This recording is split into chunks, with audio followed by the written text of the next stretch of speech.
இஸ்லாமிய சகோதரர்களே, பெரியவர்களே, அல்லாஹுடைய பேரருளால் அவன் நம் மீது விதியாக்கியிருக்கிற ஒரு முக்கியமான கடமையை நிறைவேற்றுவதற்காக புனிதமிக்க ஜும்மா தினத்திலே நாம் எல்லாம் பங்கெடுத்தோம்.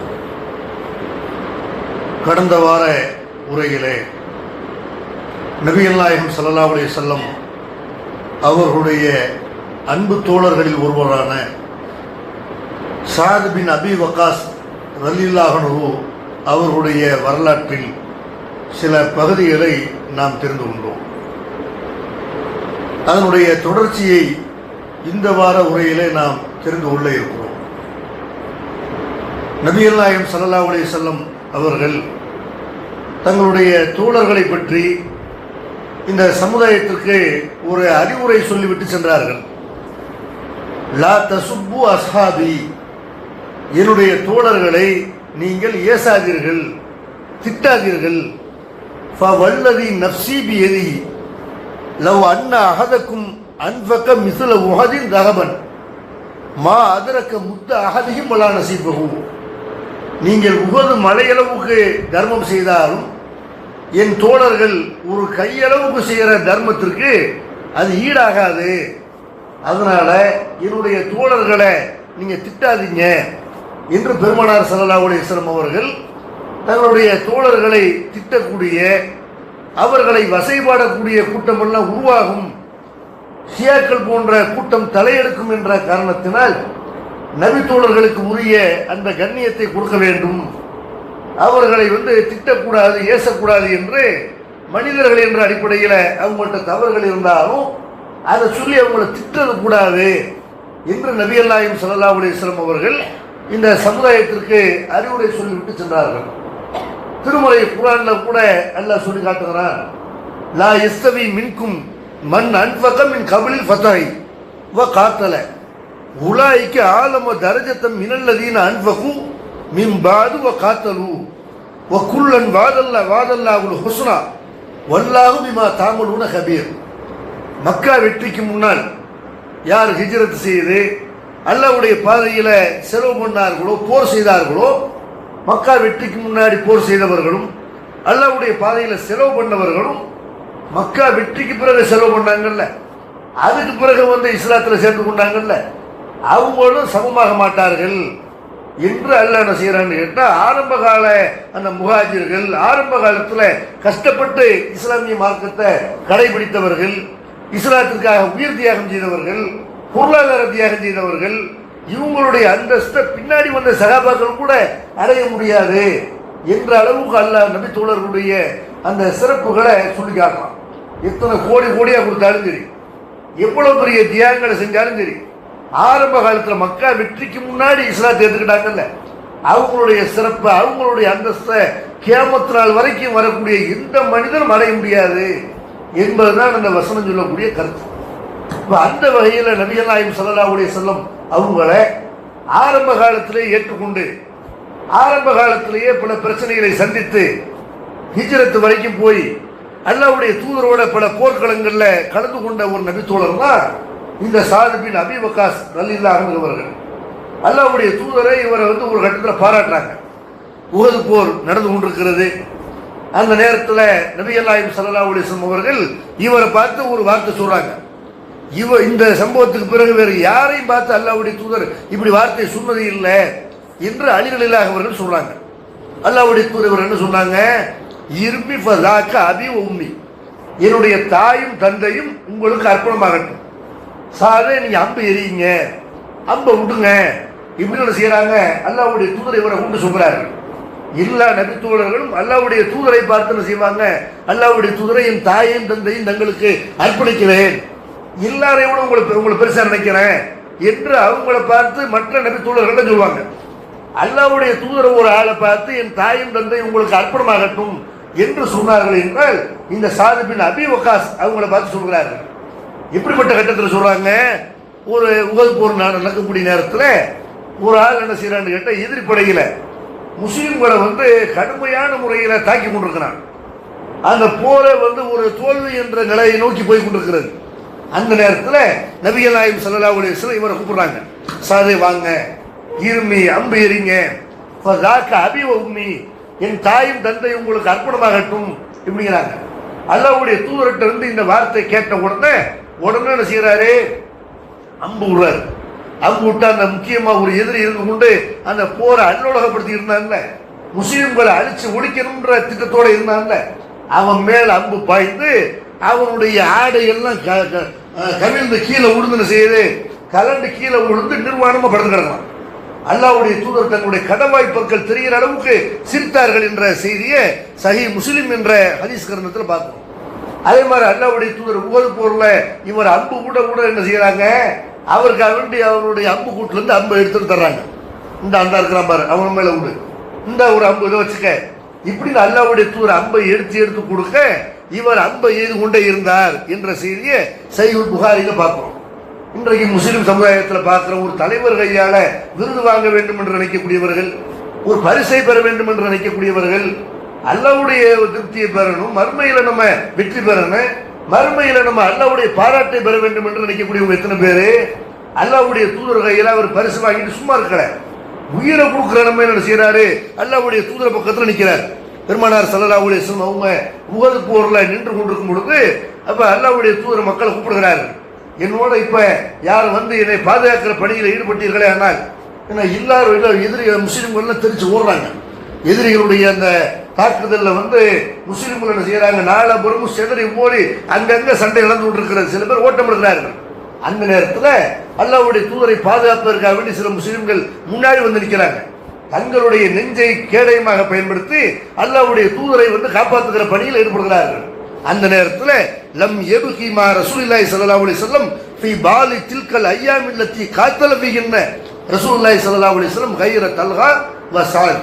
நபி தோழர்கள் சொல்றாங்க, அல்லாஹ்வுடைய தூதரோட கடைசியா நின்றவர்கள், அந்த போர் முடிகிற வரைக்கும் நின்றவர்கள் யாருன்னு கேட்டா தல்ஹாவையும் சாதையும் தவிர வேற யாரையும் நாங்க பார்க்கல என்று அல்லாஹ்வுடைய தூதருக்கு எது ஆய்விடக்கூடாது என்று அதையும் தாண்டி அவங்களை காயப்படுத்தினார்கள். அல்லாஹ்வுடைய தூதருடைய உயிருக்கு ஒரு பேர் ஆபத்து ஏற்படக்கூடிய நேரத்தில் அவங்களுக்கு முன்னாடி இருந்தவங்க கூட இருந்து உயிரை காக்கக்கூடிய ஒரு வேலையை செய்து கொண்டிருந்த நபி தோழர்கள் யாரு? இந்த சாத் பின் அபீ வக்காஸ் அவர்கள். இன்னைக்கு போர்க்களத்தில் எல்லாம் போக வேணாம், நம்ம இஸ்லாமிய மார்க்கத்தை என்ன செய்யலாம், மற்றவர்களுக்கு முஸ்லீம் அல்லாத மக்களுக்கு நம்ம எடுத்து சொல்லலாம். இந்த நாட்டில் அப்படிப்பட்ட வாய்ப்புகள்லாம் நமக்கு இருக்கிறது. முஸ்லிம்களுக்கு திருமுனையில் நின்று நம்ம செய்யலாம், நம்ம பிரச்சாரம் செய்யலாம். நீங்க வாங்க திருமுனையில் பேசுங்க, உங்க கூட நாங்க நிக்கிறோம், எது வந்தால் நாங்க இருக்கிறோம், எல்லாம் சேர்ந்து நம்ம அடி வாங்குவோம், பிரச்சனைகளை சந்திப்போம் என்று இந்த பிரச்சார பணிகளை ஆர்வப்படக்கூடியவர்கள் எத்தனை பேரு? ஏதோ ஒரு பொதுக்கூட்டம் நடைபெற்றால், ஒரு மாநாடு நடைபெற்றால் அதுல 10 பேரோட 11 ஆளா போய் நிக்கிறோமே தவிர நம்ம போர்க்களத்துல நபித்தோழர்கள் போய் நின்றாங்களே, உறுதியா நின்றாங்களே, அந்த மாதிரி இப்ப எந்த எதிர்ப்பும் வரப்போறது இல்லை. ஆனால் மக்கள் மத்தியில் நின்று பிரச்சார பணிகளை ஈடுபட வேண்டும் என்ற கூட நிற்பதற்கு எத்தனை பேர் வருகிறார்கள்? சாத் பின் அபீ வக்காஸுடைய வாழ்க்கை வரலாற்றில் இந்த பாடத்தை நம்ம படிக்கணும். போர்க்களத்தில் போய் நிற்காவிட்டாலும் எத்தனை ஜனாசா முஸ்லிம்களுக்கு இறந்து போகிற எத்தனை ஜனாசாக்கள் வருகிறது. இந்த ஜனாசாவுல ஆர்வத்தோட கலந்து கொள்ளக்கூடிய எத்தனை பேர்? ஒரு ஜனாசாவுல இணைவிக்காத ஒரு முஸ்லிமுடைய ஜனாசாவுல கலந்து கொண்டால், அவருடைய ஜனாசாவுல தொழுகை வரைக்கும் கலந்துக்கிட்டா அவருக்கு ஒரு கீராத்து உஹது மலை அளவுக்கு நன்மை இருக்கு என்று அல்லாஹ்வுடைய தூதர் சொல்றாங்க. அடக்கஞ்சேர வரைக்கும் கலந்து கொண்டால் 2 உஹது மலை அளவுக்கு நன்மை கிடைக்கும்னு சொல்றாங்களே. ஜனாசா தொழுகையில பங்கெடுக்கிறவங்க எத்தனை பேர் ஆர்வத்தோட ஜனாசா தொழுகையில போய் நம்ம பங்கெடுப்போம், அவருக்கு நன்மை சேரட்டும் என்று நினைக்கக்கூடியவங்க எத்தனை பேரு? அதுவும் வேணாம், எத்தனை முஸ்லிம்கள் அடிப்படை அறிவு கூட இல்லாமல் இருக்கிறாங்க. ஒரு காப்பீடு திட்டம் அரசாங்கத்தின் மூலமாக காப்பீடு திட்டம் வழங்கப்படுகிறது. இந்த காப்பீடு திட்டத்தை எப்படி நம்ம பெற்றுக்கொள்வது என்று தெரியாத நிலைமையில எத்தனை முஸ்லிம்கள் இருக்கிறார்கள். மற்ற சமுதாய மக்கள்லாம் இதையெல்லாம் அனுபவித்துக் கொண்டிருக்கிறார்கள். அரசாங்கத்தின் மூலமாக கிடைக்கக்கூடிய மருத்துவ உதவி, கல்வி உதவி, அது மாதிரி விவசாயத்திற்கு, வியாபாரத்திற்கு என்று பல உதவிகளை பெற்றுக் கொண்டிருக்கிற நேரத்தில் முஸ்லிம்கள் அதை பற்றி ஜீரோவாக இருக்கிறார்கள். அதை பற்றிய கல்வியில எந்த வகையான ஒரு அறிவுமற்ற நிலையில் இருக்கிறார்கள். படித்த இளைஞர்கள் முஸ்லிம் சமுதாயத்தில் இருக்கிறாங்களா இல்லையா? அரசு அதிகாரிகளோட தொடர்புடையவர்கள் இருக்கிறாங்களா இல்லையா? இதுக்கெல்லாம் அவங்களுக்கு ஒரு வழிவகை செஞ்சு கொடுப்போம், இதை பற்றி எல்லாம் அறியாமை நம்ம நீக்குவோம், இதுக்கெல்லாம் ஒரு ஏற்பாடு பண்ணி கொடுப்போம் என்று ஆர்வத்தோட முஸ்லிம்களுக்காக பாடுபடக்கூடியவர்கள் எத்தனை பேரு? படித்தவர்கள் படிச்சுட்டு சோம்பேறியா இருக்க ஒரு வேலை இல்லை, சும்மா இருக்கிற வேலை வெட்டி இல்லாமல் இருக்கணும், படுத்து தூங்கும் இருக்கிறானே தவிர நீ எந்திரிச்சு சமுதாயத்துக்கு செய்ய வேண்டிய வேலை நிறைய இருக்கிறது. எத்தனை அறியாத மக்கள் இருக்கிறார்கள், அவங்களுக்கு விழிப்புணர்வு கொடு. நீ படிச்ச படிப்புல அதெல்லாம் இல்லையா? அப்ப இளைஞர்கள் வந்து சோம்பேறிகளாக இருக்கிற காட்சியை பார்க்கிறோம். அல்லாஹ்வுடைய தூதர் காலத்துல என்ன செய்யறாங்க? நபித்தோழர்கள் போர்க்களத்தில் நின்று அல்லாஹ்வுடைய தூதரை முஸ்லிம்களை பாதுகாக்கிற ஒரு வேலையில் இருக்கிறார்கள். அதே மாதிரி சாது பின் அபீ வக்காஸ் ரலியல்லாஹு அன்ஹு பற்றி ஹதீஸ்கள்ல பார்க்கிறோம். ஜிப்ரீல் அலைஹிஸ்ஸலாம், மீகாயில் அலைஹிஸ்ஸலாம் போன்ற 2 வானவர்களை கண்ணால பார்க்கிறார்கள். அல்லாஹ் அவங்களுக்கு அப்படிப்பட்ட ஒரு பாக்கியத்தை கொடுப்பான். அவங்க மலக்கு ரூபத்தில் பார்க்கல, மனித ரூபத்தில் பார்க்கறாங்க. ஒரு 2 பேர் பார்க்கறாங்க. அல்லாஹ்வுடைய தூதருக்கு வலது பக்கத்துலயும் இடது பக்கத்துலயும் 2 பேர் இருக்கிறாங்க. சாது பின் அபீ வக்காஸ் சொல்றாங்க, அவங்கள நான் அதுக்கு முன்னாடி பார்த்ததில்ல, அதுக்கு பின்னாடி பார்த்ததில்லை. அது யாருன்னு போய் கேட்கும்போது அது ஜிப்ரீல் மீகாயில் தான் கூட நின்று இருந்தாங்க என்று அல்லாஹ்வுடைய தூதர் சொன்னார்கள் என்ற செய்தியை நம்ம பார்க்கிற சஹீஹ் முஸ்லிம்ல பார்க்கிறோமே. அப்ப இப்படிப்பட்ட ஒரு பாக்கியத்தை அல்லாஹ் செய்யறார். ஜிப்ரீல் மீகாயில் அலைஹிஸ்ஸலாம் அவங்களை பார்க்கக்கூடிய ஒரு பாக்கியத்தை சாது பின் அபீ வக்காஸ் ரலியல்லாஹு அன்ஹு அவர்களுக்கு அல்லாஹ் காட்டுகிறான். அதே மாதிரி வந்து இந்த சாது பின் அபீ வக்காஸ் அவர்கள் அவங்க மதீனாவுல இருந்து மக்காவுக்கு ஒரு வேலையை வர்றாங்க. அவங்களுடைய வாழ்க்கையில் நடந்த ஒரு அற்புதத்தை பாருங்க. மக்காவுக்கு வர்றாங்க. வந்த இடத்துல அவங்க உடம்பு சரியில்லாமல் போயிருது. உடம்பு சரியில்லாமல் படுத்த படுக்கையே இருக்கிறாங்க. 3000 அந்த ஸ்டேஜில் தான் அவங்க இருக்கிறாங்க. அந்த நிலைமையில அல்லாஹ்வுடைய தூதர் ஹஜ்ஜத்துல் விதாவுக்கு வரும்பொழுது, கடைசி ஹஜ்ஜுன்னு சொல்றாங்கல்ல, ஒரு ஹஜ்ஜு தான் அவங்க பண்ணாங்க. அந்த ஹஜ்ஜுக்கு அவங்க வரக்கூடிய நேரத்தில் இவரை சந்தித்து அங்கே தங்கியிருந்த நாட்கள் வரைக்கும் என்ன செய்வாங்க? இவரை போய் சந்தித்து விட்டு வருவார்கள். அப்ப சாது பின் அபீ வக்காஸ் அவர்களுக்கு ஒரே ஒரு பொம்பளை பிள்ளை தான் இருக்குது. அந்த பொம்பளை பிள்ளையுடைய பேர் ஆயிஷா என்று வரலாற்றில் குறிப்பிடப்படுகிறது. இந்த சாது பின் அபீ வக்காஸ் அவங்களை அல்லாஹ்வுடைய தூதர் வந்து சந்திக்கிறாங்க. அவர் ரொம்ப கவலைப்படுறாரு. மக்காவிலே இருந்து ரொம்ப இருக்குது, ஹிஜ்ரத்துடைய நன்மை கிடைக்காம போயிரும் இருக்கு. ஏன்னா ஹிஜ்ரத்து பண்ணி மதீனாவுக்கு போன பிறகு ஹிஜ்ரத்துடைய நன்மை கிடைக்க வேண்டும் என்றால் அங்கேயே தான் இருக்கணும். நாடு துறந்து அல்லாஹ்வுக்காக தூதருக்காக மறுமையில் வெற்றி பெறுவதற்காக மிகப்பெரிய ஒரு தியாகத்தை செய்து அங்க போன பிறகு சொந்த ஊர்ல மூத்தவர் மாதிரி இருக்குது, ஹிஜ்ரத்துடைய நன்மை கிடைக்காம போயிருமோ இப்படின்னு ரொம்ப கவலைப்படுறாரு. இதே மாதிரி ஒரு நபித்தோழர் சாது பின் ஹவுலா என்ற ஒரு நபித்தோழரும் மக்காவுக்கு வந்து மக்காவில் நினைஞ்சிடறாங்க, மூத்தா போயிடுறாங்க. அல்லாஹ்வுடைய தூதர் இவரை பார்க்க வரக்கூடிய நேரத்தில் அவருக்காக துவா செய்யறாங்க. இரஹமுல்லாஹு இப்னு அஃப்ராவுடைய புதல்வர் சாது பின் ஹவுலா அவர்களுக்கு அல்லாஹ் அருள் புரிவானாக. அவர் ரொம்ப ஆசைப்பட்டார், மதீனாவுல மூத்தாக ஹிஜ்ரத் செய்த பூமியில மூத்தாக வேண்டும் என்று ஆசைப்பட்டாரு. அது நடக்கவில்லை என்று செய்யறாங்க. அல்லாஹ்வுடைய தூதர் அவருக்காக வேண்டி துவா செய்யறாங்க.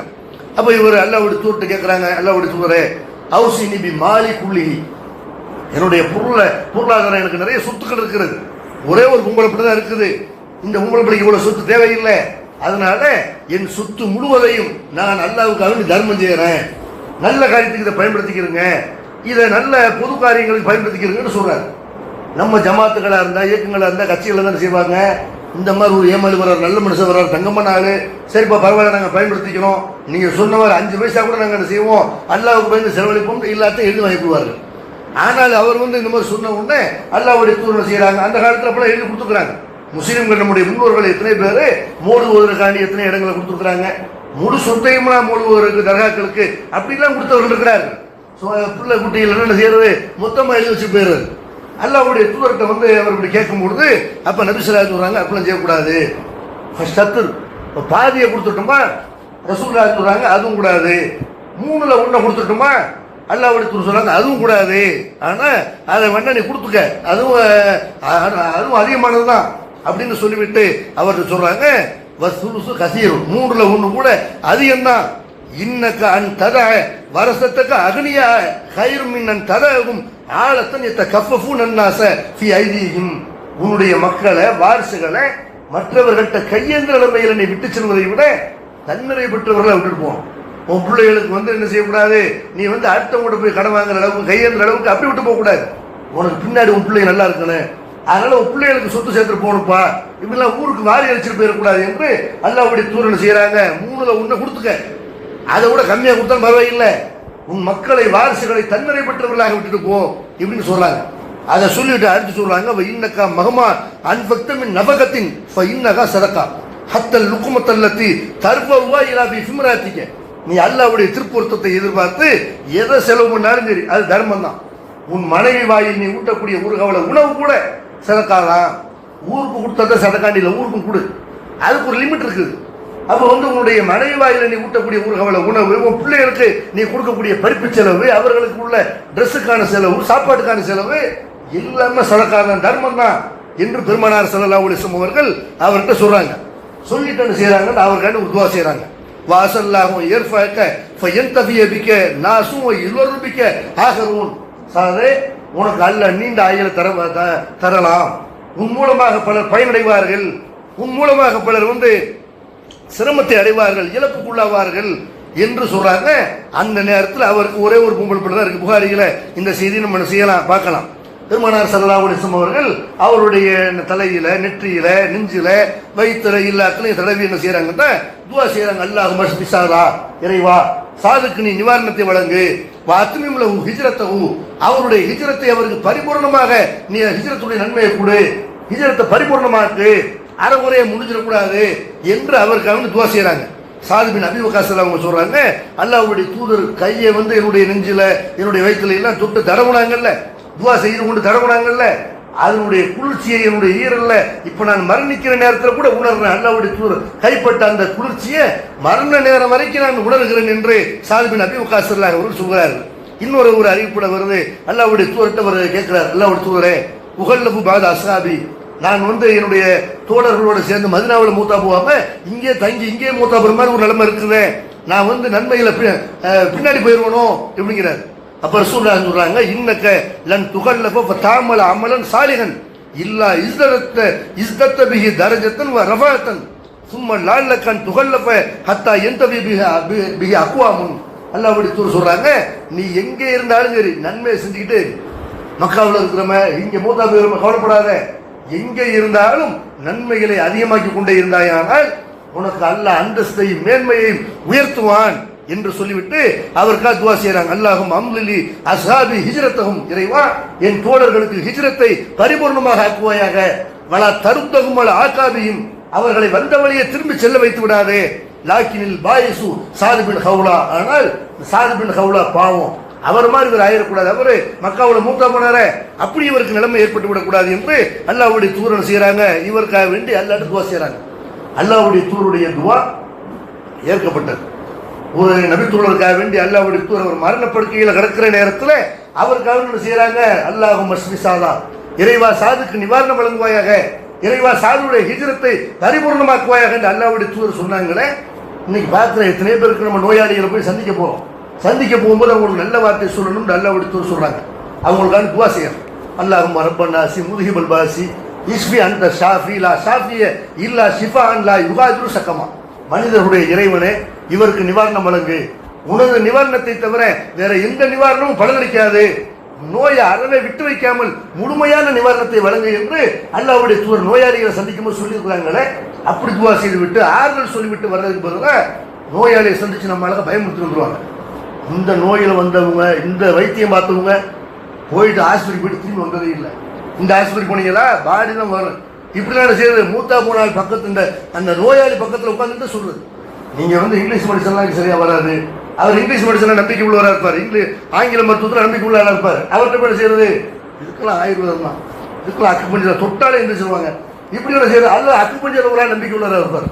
அவர் என்ன செய்யறது, அதெல்லாம் நீங்க எந்திரிக்க மாட்டீங்க, இதெல்லாம் சரியா இப்படிதான் ஒரு ஆள் அக்கு பஞ்சர் மூத்தா போயிட்டாருன்னு செய்யறது. அவர் பக்கத்தில் உட்காந்து அவர் குடும்பத்தார்ட்ட ஒரு ஆலோசனை சொல்லிட்டு போனா பரவாயில்லை, அவர் பக்கத்தில் உட்கார்ந்து பயமுறுத்தி அவர் என்ன செய்வார், நமக்கு அவ்வளவுதான் நேரம் குடிச்சு நம்மளுக்கு அல்ல இப்படின்னு அவர் பயத்துல மூத்தா போயிடுவார். அல்லாஹ்வுடைய தூதர் என்ன செய்யறாங்க, இவரை சந்தித்து இவருக்காக துவா செய்யறாங்க. பாருங்க எப்படிப்பட்ட ஒரு அற்புதம் நடக்குது. நபிகள் நாயகம் ஸல்லல்லாஹு அலைஹி வஸல்லம் அவர்கள் சொர்க்கவாதி என்று 10 பேரை பத்தி சொன்னாங்களே, அதுல கடைசியாக மூத்தா போனவங்க இந்த சாது பின் அபீ வக்காஸ் தான். சாது பின் அபீ வக்காஸ் அல்லாஹ்வுடைய தூதருக்கு பிறகு இவருக்கு ஒரு பிள்ளை தான் இருந்துச்சு, நல்ல 10 ஆம்பளை பிள்ளைகளை கொடுக்கலாம், நிறைய பொம்பளை பிள்ளைகளை கொடுக்கலாம். அன்னைக்கே அவர் எல்லாத்தையும் வாரி அரிச்சிருந்தாங்க. ரசூல்லாட்ட ஒரு சொன்ன மாதிரி ரசூல்லா எழுதி வாங்கியிருந்தாங்கட்ட பிள்ளைகளை தெருவில் நிற்கணும். அல்லாஹ்வுடைய தூதர் சொன்னாங்க, இல்ல மூத்தா பேர் நினைக்காத, இதோட பிள்ளை முடிஞ்சு போச்சு நினைக்காத, இதுக்கு பிறகு பிள்ளை உண்டாகணும் என்ற அர்த்தத்தில் என்ன செய்யறாங்க, உன் வாரிசுகளை நல்ல நிலைமையில விட்டுட்டு போகணும் இப்படின்னு சொன்னாங்களே. அவருக்கு ஏராளமான பிள்ளைங்க, அதுல ஒருத்தர் தான் இஸ்ஹாக்குங்கிறவர். அதனாலதான் இவர் என்ன செய்வாங்கன்னா அபு இஸ்ஹாக்குமாங்க. வரலாற்றுல ஹதீஸ் நூல்கள்ல இவருக்கு அபு இஸ்ஹாக்குன்னு ஒரு பேர் இருக்குது. ஒரு பொம்பளை பிள்ளை மட்டும் இப்படி ஆம்பளை பிள்ளை வந்துச்சு, 10க்கும் மேற்பட்ட பிள்ளை அவருக்கு இருந்தார்கள். இஸ்ஹாக்குடைய தந்தை என்று இவரை அழைக்கப்பட்டார். ஹிஜ்ரி 50க்கு பிறகு அல்லாஹ்வுடைய தூதர் காலத்திற்கு பிறகு அபூபக்கர் அல்லாஹ்வுடைய ஆட்சியில் அவருக்கு உயிரோடு இருக்கிறாங்க, உமர் அல்லாஹ்வுடைய ஆட்சியில் உயிரோடு இருக்கிறாங்க, உஸ்மான், அலி, முஆவியா அல்லாஹ் காலம் வரைக்கும் உயிரோடு இருக்கிறாங்க. ஹிஜ்ரி 50க்கு பிறகுதான் சாது பின் அபீ வக்காஸ் அவர்கள் மரணத்தை அடைகிறார்கள் என்று சொன்னால் எந்த நோயாளியே இவர் மூத்த பெறுவார் வரமாட்டார், எந்திரிக்க மாட்டார் என்று யாரை பற்றி நினைக்க கூடாது. அல்ல நினைத்தால் என்ன செய்வான், மரணத்தினுடைய அந்த வாசலை தட்டிவிட்டு திரும்ப அல்ல கொண்டு வருவான். அல்ல எவ்வளவு ஒரு ஆளுக்கு நேரம் வச்சிருக்கிறான்னு நம்மளால கண்டுபிடிக்க முடியாது. மூத்தா பெறுவார் நம்மளால என்ன செய்யக்கூடாது, யாரை பற்றி முடிவு செய்யக்கூடாது. முடிஞ்ச வரைக்கும் ஒருத்தரை காப்பாற்றுவதற்கு நம்ம முயற்சி பண்ணணும், அவருக்கு மருத்துவ செலவு பண்றதுக்கு நம்ம முயற்சி பண்ணணும். அதுக்கு மேல அல்ல விட்ட விதி. அல்ல யாரும் என்ன செய்வான், கொண்டு வந்து விடுவான் என்பதற்கு இவருடைய வரலாறு ஒரு ஆதாரமா இருக்கிறது. இந்த சாது பின் அபி வக்காஸ் அவர்கள் இவங்க உமரில் அவங்களால கவர்னராக நியமிக்கப்படுறாங்க. கூஃபா என்ற ஒரு பகுதிக்கு கவர்னராக நியமிக்கப்படுறாங்க. இந்த நேரத்தில் அல்லாஹ்வுடைய தூருடைய ஒரு துவாவை நம்ம இவருக்காக ஒரு துவாவும் செய்யறாங்க. ஒரு அற்புதமான ஒரு விசேஷ துவா செய்யறாங்க. அல்லாஹ்வுடைய தூர் என்ன துவா செய்யறாங்க, அல்லாஹும்ம அஸ்தஜிப் லி சாதின் இலா தாக்க, இறைவா இந்த சாதி எப்போதெல்லாம் துவா செய்கிறாரோ அவருடைய துவாவை நீ ஏற்றுக்கொள். இவருக்கு அல்லாஹ்வுடைய தூர் விசேஷமா செஞ்ச துவா. இந்த ஹதீஸ் விஷயத்துல இது ஒரு கருத்து வேறுபாடு இருந்தாலும் இவருடைய துவா ஏற்கப்படும் என்பதற்கு அவர் வாழ்க்கையில் நடந்த ஒரு சம்பவமா ஒரு ஆதாரமா இருக்குது. சஹீஹ் புகாரில நம்ம பார்க்கிறோம், இவர் கூஃபாவில் கவர்னராக சாது பின் அபி வக்காஸ் இருக்கும் பொழுது அவங்கள பத்தி ஒரு கம்ப்ளைண்ட் வருது. இந்த சாது பின் அபி வக்காஸ் இவர் ஒழுங்கா துளு நடத்துறது இல்லை, இவர் ஆள் சரியில்லை என்று உமர்லாஹ் அவர்களுக்கு ஒரு கம்ப்ளைண்ட் வருது. அப்ப உமர்லாஹ் அவங்க என்ன செய்யறாங்கன்னு கேட்டா அதை அவரை அந்த இடத்துல நீக்கிவிட்டு கவர்னர் பதவிகளை தூக்கி விட்டு அந்த இடத்துல என்ன செய்யறாங்கன்னா அம்மாருங்கிற ஒருத்தரை நியமிக்கிறாங்க. அதுக்கப்புறம் உமர்ல அவங்க என்ன செய்யறாங்க, ஒரு கூட்டு விசாரிக்கிறாங்க. விசாரிக்காம நடவடிக்கை எடுத்தாங்க. இவர் கூப்பிட்டு என்ன செய்யறாங்க, வந்த ஒரு மனுவுக்கு பதில் அளிச்சுட்டாங்க. ஒரு கம்ப்ளைண்ட் வருது, அதுக்கு முடிவு சொல்லியாச்சு. சொன்ன பிறகு இவர் கூப்பிடுறாங்க. கூப்பிட்டு சாத உங்களுடைய நிலைமை என்ன அப்படின்னு அவர் சொல்றாரு, உமர் அவர்களே அல்லாஹ்வுடைய தூதர் எப்படி எனக்கு தொழுகை சொல்லி தந்தாங்களோ அப்படிதான் நான் தொழுக வச்சேன். நான் முதல் 2 ரக்காத்துல அதிகமாக ஓதுனேன், அடுத்த ரக்காத்துகள்ல குறைவா ஓதுனேன். இப்படித்தான் என்னுடைய தொழுகை இருக்குது, தொழுகையில ஒண்ணு என்கிட்ட குறை இல்லை அப்படிங்கிறார். அப்ப உமர்ல அவங்க என்ன செய்யறாங்க, அவர் கூட ஒரு ஆள் அனுப்பி நீங்க போய் கூஃபா முழுக்க போய் இவரை பத்தி விசாரிங்க, இவரை பத்தி யாரும் கம்ப்ளைண்ட் பண்றாங்களான்னு விசாரிங்கன்னு சொல்லி எல்லா இடத்துக்கும் இவரை கூட்டு போறாங்க. ஒரு பள்ளிவாசல்லையும் இவரை பத்தி யாருமே ஒரு குறையும் சொல்லல. ஒரே ஒரு பள்ளிவாசல மட்டும் ஒரு ஆள் இருக்கிறார். சாஹிப் நபி வக்காஸா இவரை பத்தி கேட்குறீங்க, நான் சொல்லுவாங்க இப்படின்னு அவர் தான் கம்ப்ளைண்ட் அனுப்பியிருப்பார். அவர் என்ன செய்யறாரு, இவர் ஒழுங்கா தீர்ப்பு வழங்குறது இல்லை, இவர் நேர்மை நடக்கிறது இல்லை, கொடுக்கும்போது நிறைவா இவர் கொடுக்கறது இல்லை, இவர் ஒழுங்கா சுண்ணத்தான முறையில் துள வைக்கிறது இல்லை அப்படின்னு உடனே அப்ப சாது பின் அபி வக்காஸ் அவங்க என்ன செய்யறாங்கன்னு கேட்டா சொல்றாங்க, அவர் உண்மையில பாதிக்கப்பட்டிருக்கிறாங்க. சாது பின் அபி வக்காஸ் அவங்க சொர்க்கவாசி என்று அறிவிக்கப்பட்டவங்க, அல்லாஹ்வுடைய தூதரோடு அவங்களுடைய உயிரை காப்பாற்றுகிற பணிகளை நின்றவர்கள், அவங்க வீட்டு வாசல் நின்று அல்லாஹ்வுடைய தூதரை உறங்க வைத்தவர்கள். அப்படி எல்லா போர்க்களங்களையும் அல்லாஹ்வுடைய தூதரோட பங்கு கொண்ட ஒரு நபித்துவர்கள் சுண்ணத்தான முறையில் துள வைக்க மாட்டாங்களா, நேர்மையெல்லாம் மறப்பாங்களா? சாது பின் அபி வக்காஸ் மன நொந்து போய் என்ன செய்யறாங்கட்டா சொல்றாங்க, அம்மா வல்லாஹில் அதுவான்னு அப்படி சலாத், இதுக்கு நான் பதிலாம் சொல்ல போறது இல்லை, அல்லாஹ் மீது ஆணையாக இவருக்கு எதிராக நான் 3 துவாக்களை செய்ய போகிறேன் என்று சாது பின் அபி வக்காஸ் அவங்க சொல்லிட்டு அல்லாஹ்ட்ட துவா செய்யறாங்க. அல்லாஹும்ம இன்கான அப்துக ஹாதா காதிபன் காம ரியான் வசுமாத்தன், இறைவா இந்த மனிதர் பொய் சொல்லக்கூடியவராக இருந்தார், பெருமைக்காக வேண்டி பகட்டுக்காக வேண்டியும் பிறர் பார்ப்பதற்காக வேண்டி துளக்கூடியவராக இருந்தால் பாத்தில் உம்ரஹு, இவருடைய ஆயுளை நீ நீட்டமாக்கு. ரொம்ப நாள் வாழ்ந்தாங்கன்னா தள்ளாத வயசு வரைக்கும் வாழ்றத அதுவே பெரிய ஒரு ஆபத்து, அதுவே பெரிய ஒரு துன்பம். அவர் என்ன துவா செய்யறாரு, இவர் ரொம்ப காலம் வாழணும். வாத்தில் ஃபக்ரஹு, எப்படி வாழணும், இவருடைய வறுமையை நீ அதிகமாக்கு. அருள் சித்தன், இவருக்கு குழப்பத்தை ஏற்படுத்து என்று அவருக்கு எதிராக என்ன செய்யறாங்க, 3 துவாக்கள் செய்யறாங்க. அதே மாதிரி அந்த துவா ஏற்றுக்கொள்ளப்படுகிறது. அந்த துவாவும் காரணத்தினால அவர் கடைசியில் ரொம்ப வயசாகி போய் என்ன செய்யறாருன்னு கேட்டா அவருக்கு அந்த மூளை குழந்தை பேரு என்ன செய்யறாங்க, அவங்களுடைய அந்த கண் பார்வைக்கு மேல இருக்கிற விழிகள் இருக்கிற முடிகள் இருக்குல்ல, அதெல்லாம் அவருடைய பார்வையை மறைக்கிற அளவுக்கு அப்படி முடி வளர்ந்து போய் கண்ணு தெரியாம ஒவ்வொரு ஆள் மேல போய் மோதி பல பேர்கிட்ட திட்டு ஏற்றி வச்சுக்களை வாங்கி கடைசியில் அவர் சொல்றாரு, அசாபத்து நீ தாவத்து சாது, சாதுடைய பிரார்த்தனை என் விஷயத்திலே பழித்து விட்டது என்று அவர் சொல்கிறார் என்ற செய்தியை சஹீஹ் புகாரில பார்க்கிறோமே. அப்ப இவருக்கு அல்லாஹ் எப்படிப்பட்ட ஒரு சிறப்பை கொடுக்குறான், இவர் துவா செய்தால் அல்லாத இறைவா ஏற்றுக்கொள்வாயாக என்று அல்லாஹ்வுடைய தூதர் இவருக்காக துவா செய்யறாங்களே, அது இவருடைய வாழ்க்கையில் நடந்தது. இவருக்காக நடைபெற்ற ஒரு அநியாயம், ஒரு அக்கிரமத்திற்காக, ஒரு தவறான ஒரு அவதூறுக்காக வேண்டி இவர்கள் அல்லாஹ்விடத்தில் துவா செய்தார்கள். பாதிக்கப்பட்ட அவங்களுடைய துவாவை அல்லாஹ் செஞ்சான், ஏற்றுக்கொண்டான். அப்ப யாருக்கு எதிராகவும் நம்ம என்ன செய்யக்கூடாது, அநியாயம் பண்ணிடக்கூடாது.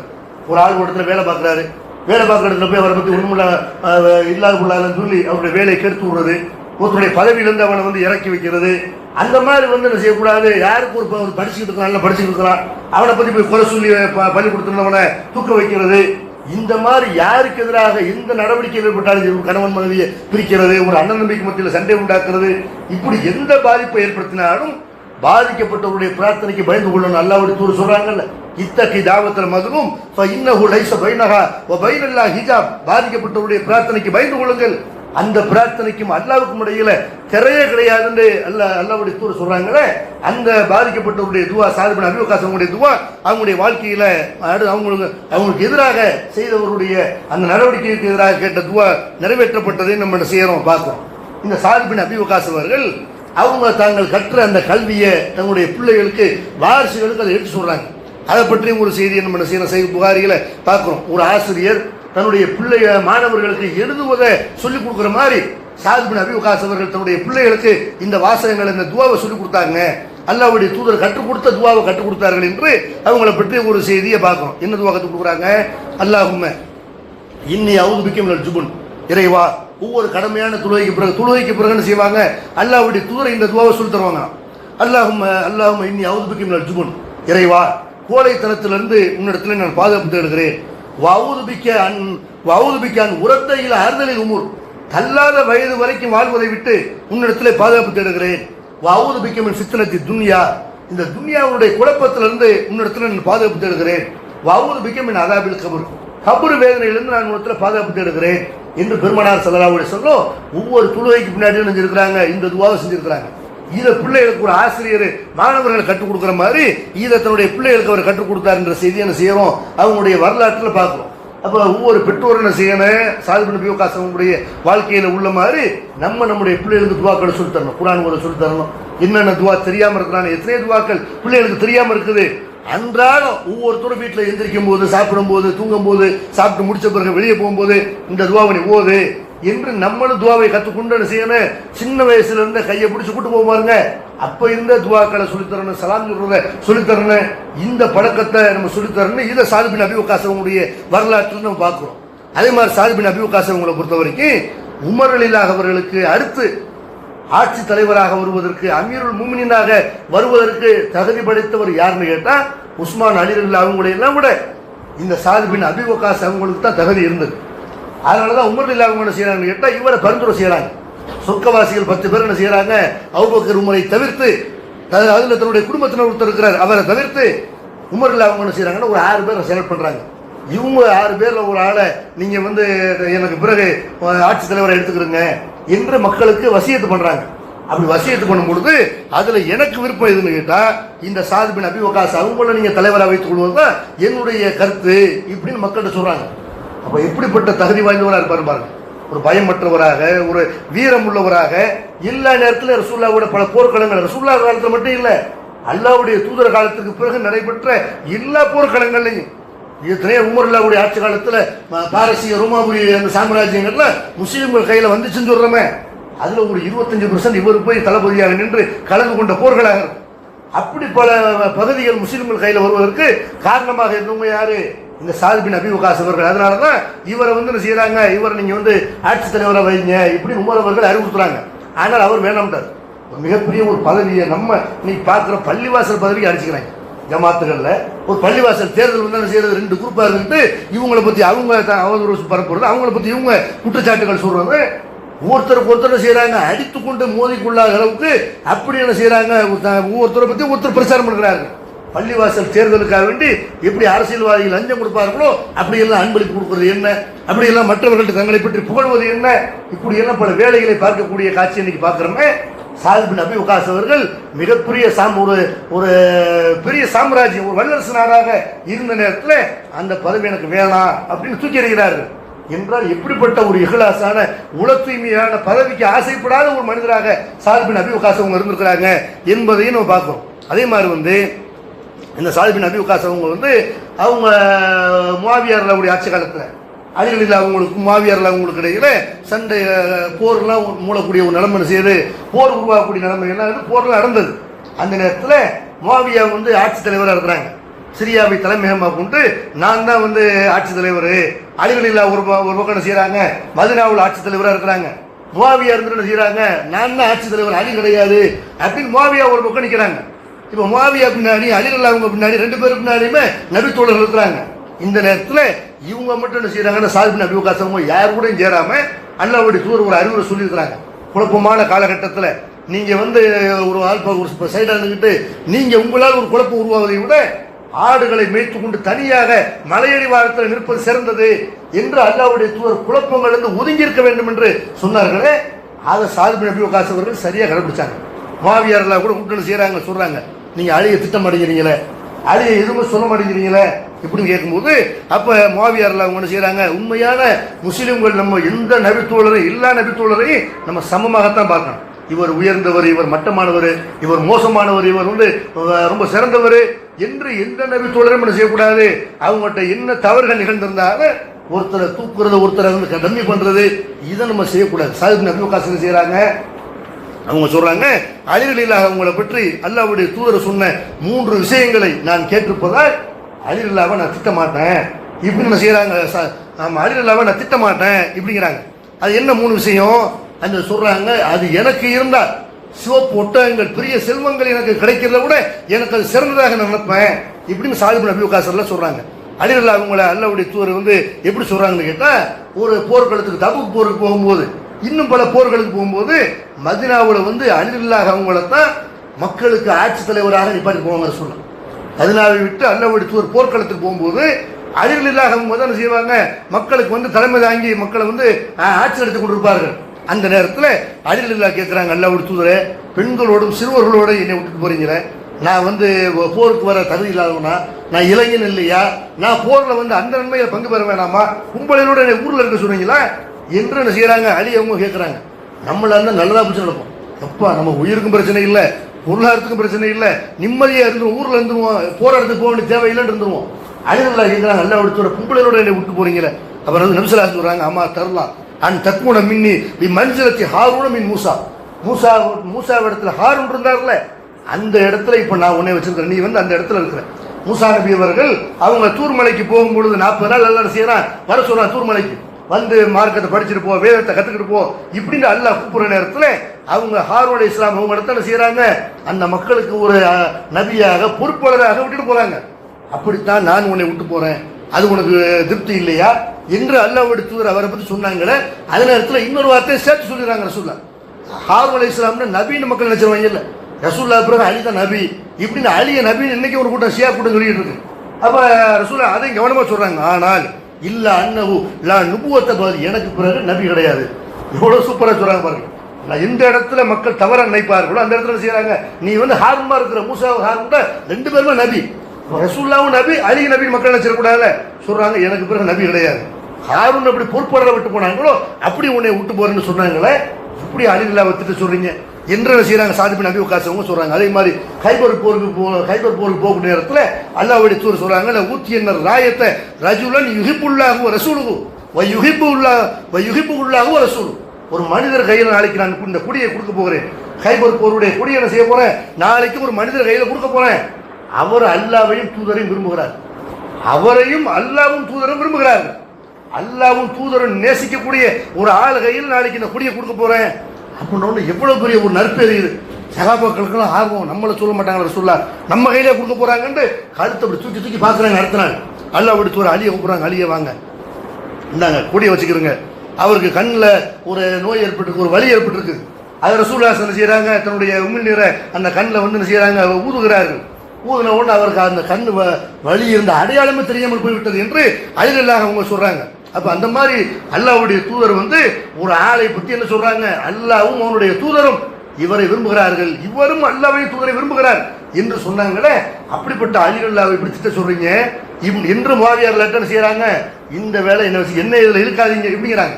அதே மாதிரி அல்லாஹ்வுடைய தூதர் என்ன செய்யறாங்கட்ட ஒரு வசனம் இறங்கு, நபியே நீ கூப்பிட்டு குல் தாலும் நகு அபுனாக்கும், யூதர்களை நசராக்களை நீங்க வாங்க, என்னுடைய பிள்ளைகளையும் என்னுடைய மனைவியரையும் என்னுடைய குடும்பத்தாரையும் நான் அழைச்சிட்டு வர்றேன், உங்க பிள்ளை குட்டியோட நீங்க வாங்க, 2 பேரும் சேர்ந்து அல்லாஹ்விடத்துல சாபத்தை கேட்போம், முபாகரா செய்வோம், நாங்கள் இருக்கக்கூடிய கொள்கை சரியான கொள்கை என்று அல்லாஹ் மீது சத்தியம் விட்டு நான் செய்யறேன் சொல்றேன், இதுல நான் பொய் சொன்னால் அல்லாஹ்வுடைய சாபம் பொய்யர்கள் மீது ஏற்படட்டும் என்று முபாகரா செய்யறதுக்கு நான் ரெடி, உன் மனைவி மக்களை கூப்பிட்டு நீ எல்லாரும் இது யாரெல்லாம் யூத கொள்கையில் இருக்கிறீர்களோ நசரா கொள்கையில் இருக்கிறீர்களோ எல்லாரும் வாங்க இப்படின்னு கூப்பிடுறாங்க. கூப்பிடும் பொழுது அப்ப ரசூலுல்லாஹி என்ன செய்யறாங்க, அவங்களுக்கு அல்லாஹ்வுடைய தூதர் வந்து கூட வச்சிருக்காங்க. யாரை வச்சிருக்காங்க? அலிலுல்லாஹ் வச்சிருக்காங்க, ஃபாத்திமார்லாம் வச்சிருக்காங்க, ஹசன் ஹுசைன் வச்சிருக்காங்க. சொல்றாங்க அல்லாஹும்ம ஹாவுலா யாகலி, இறைவா இவர்கள் தான் என்னுடைய குடும்பத்தார் என்று பெருமானார் ஸல்லல்லாஹு அலைஹி வஸல்லம் சொன்னாங்களே. அல்லாஹ்வுடைய தூதர் வந்து யாரை தன்னுடைய குடும்பத்தார் என்று சொன்னார்களோ அப்படிப்பட்ட அலியை எப்படி திட்ட சொல்றீங்க என்று என்ன செய்யறாங்க, அந்த சாஹிப் நபி வக்காஸ் அவங்க சொல்றாங்க. அப்படி புறம் அவதூறு ஃபித்னாக்கள் ஃபசாதுகள் இதுல இருந்தெல்லாம் தவிர்த்து கொண்ட ஒரு மாமனிதராக சாஹிப் நபி வக்காஸ் இருக்கிறாங்க. இன்றைக்கு ஃபேஸ்புக்கில் உட்கார்ந்து நம்முடைய சமுதாயம் என்ன செய்யறாங்க, சமுதாய இளைஞர்களாக இருக்கட்டும் முதியவர்களாக இருக்கட்டும் எல்லாம் ஃபேஸ்புக்கில் உட்கார்ந்து பித்தனா பண்றதும், அடுத்தவர்களை வசப்பாடுறது, அடுத்தவர்கள் மேலே அவதூறு பரப்புறது, கெட்ட வார்த்தையில திட்டுறது, ஒரு பஸ் ஸ்டாண்டு கக்கூசு எழுத பையன் பாருங்க, அதை கூட கேவலமான முறையில் ஃபேஸ்புக்கில் எழுதி கொடுக்கக்கூடிய ஆள்களை எல்லாம் பார்க்கிறோம். சாஹிப் பின் அபி வக்காஸ் அவர்களை போன்று ஒவ்வொரு முஸ்லிம் ஃபித்னாக்கள் இருந்து விலகியிருக்க வேண்டும். இந்த சாஹிப் பின் அபி வக்காஸ் அவர்கள் தன்னுடைய 83வது வயதுல மதீனாவுக்கு ஒரு 10 மைல் தூரத்தில் உள்ள ஒரு இடத்துல மூத்தாகுறாங்க. அவங்கள வந்து அங்கிருந்து அவங்களோட ஜனாசாவை கையிலே தூக்கிட்டு வந்து தோள்களில் தூக்கிட்டு வந்து என்ன செய்யறாங்க, நபித்தோழர்கள் அவங்களை வந்து மதீனாவோட அடக்கம் பண்றாங்க. அல்லாஹ்வுடைய தூதருடைய மனைவிமார்கள் உட்பட அவங்களுடைய ஜனாசாவில் கலந்து கொண்டாங்க. நமக்கு முன்னால் வாழ்ந்த அந்த மக்களுக்காக வேண்டி அல்லாஹ்விடத்தில் நம்ம ஒவ்வொருத்தரும் துஆ செய்ய கடன் கொடுத்துருக்கோம். இறைவா ரப்பனா இக்ஃபிர் லனா வ லிஇஹ்வானில் லதீன சபகூனா பில் ஈமான், இறைவா எங்களையும் எங்களுடைய ஈமானால் முந்தி சென்று விட்ட எங்களுடைய சகோதரர்களை மன்னிப்பாயாக என்று அல்லாஹ் சொல்லிக் கொடுக்கக்கூடிய அந்த துஆவை அந்த மக்களுக்காக நம்ம செய்யணும். அதே நேரத்தில் மார்க்கம் என்பது சாஹிப் நபி வக்காஸ் சொல்றதோ, அலி ரலியல்லாஹு சொல்றதோ, அபூபக்கர் ரலியல்லாஹு சொல்றதோ, உமர் ரலியல்லாஹு சொல்றதோ, உஸ்மான் ரலியல்லாஹு சொல்றதோ இல்லை. மார்க்கம் என்பது அல்லாஹ்விலிருந்து எது வழியா வந்துச்சோ அதுதான் மார்க்கம். நபித்தோழருடைய சொந்த கருத்துக்களோ அவங்களுடைய சொந்த நடவடிக்கைகளோ அது மார்க்கமாகாது என்பதை என்ன செய்யணும், நம்ம விளங்கிக் கொள்ள வேண்டும் என்று கூறி நிறைவு செய்கிறேன். வாக்குர் தவான் அப்துல்லாஹ்.